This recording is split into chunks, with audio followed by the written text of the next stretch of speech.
नमस्ते, म पुष्कर पन्त सुनवार, दलित युवा अभियन्ता। आज मार्च 21 यानि कि चैत 8 गते आज अन्तर्राष्ट्रिय जाति छुवाछुत उन्मूलन दिवस। जो जहाँ हुनुहुन्छ आफ्नो समुदायको निम्ति सबैले आज आवाज उठाउने दिन, सबैले आज आफ्नो विभेदका विरुद्ध बोल्ने दिन, आज दिवस देशैभरि मनाइँदैछ। सर्वप्रथम धेरै धेरै शुभकामना। यसै सन्दर्भमा आज एउटा गजल तपाईँहरूको बिचमा प्रस्तुत गर्न चाहन्छु। कृपया कस्तो लाग्छ सुनेर सल्लाह सुझाव दिनुहोला।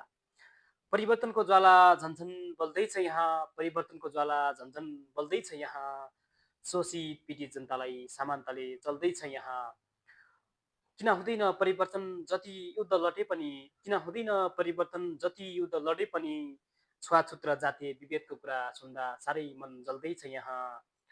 परिवर्तनको ज्वाला झन्झन बल्दैछ यहाँ, शोषित पीडित जनतालाई समानताले चल्दैछ यहाँ। किन हुँदैन परिवर्तन जति युद्ध लडे पनि, छुवाछुत र जातीय विभेदको कुरा सुन्दा साह्रै मन जल्दैछ यहाँ।